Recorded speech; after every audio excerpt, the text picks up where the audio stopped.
जैसा कि आप हमारी इस सीरीज में देख रहे हैं, हमने अलग अलग डिजीज के बारे में, सर्वाइकल से रिलेटेड परेशानी के बारे में बातचीत करी है। आज हम बातचीत करते हैं सर्वाइकल के कारण पीठ में होने वाले दर्द के बारे में।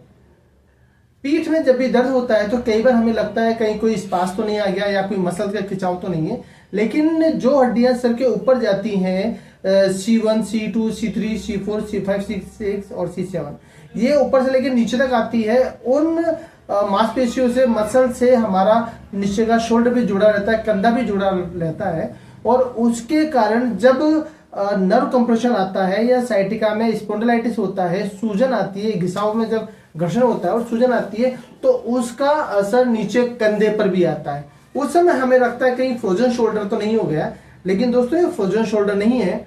अगर किसी व्यक्ति को सर्वाइकल की परेशानी रही है और दर्द नीचे उतर के आ रहा है, इसका मतलब है कि सर्वाइकल के कारण ही आपका ये पेन आ रहा है। इस सर्वाइकल को कैसे ठीक कर सकते हैं, शोल्डर के पेन को कैसे ठीक करेंगे, इसके लिए 3 प्रोसीजर है। एक है अभ्यंगम, मतलब मालिश करना। गुनगुने तेल से आप इसमें मालिश कर सकते हैं।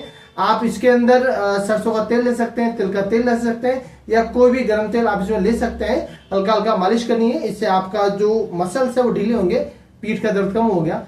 इसके अलावा आप गर्म सेक, स्टीम दे सकते हैं। आप स्टीम देंगे तो आपकी नसें ढीली होगी, शोल्डर पे प्रेशर कम आएगा।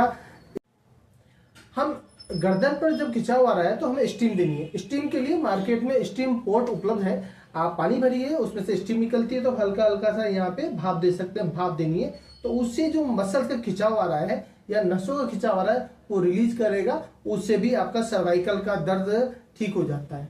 इसके अलावा आप सेक कर सकते हैं। सेक के लिए मार्केट में हॉट वाटर बैग आता है, या गर्म पानी की थैली ले लेनी है, गर्म पानी भरना है और उस थैली को लगा लगा के यहाँ पे सेक करना है। सेक करने से मसल्स खुलेगा और जो मसल्स में तनाव आ रहा है या नसों में खिंचाव आ रहा है वो धीरे धीरे यह लूज हो जाएगा, नरम पड़ जाएगा। नरम पड़ने से आपका जो कंधे का दर्द आ रहा है वो खत्म हो जाएगा। लेकिन आपको किसी अच्छे डॉक्टर से सलाह लेनी चाहिए कि कहीं ये कंधे का दर्द सर्वाइकल का या उससे ज्यादा कोई इशू तो नहीं है। धन्यवाद।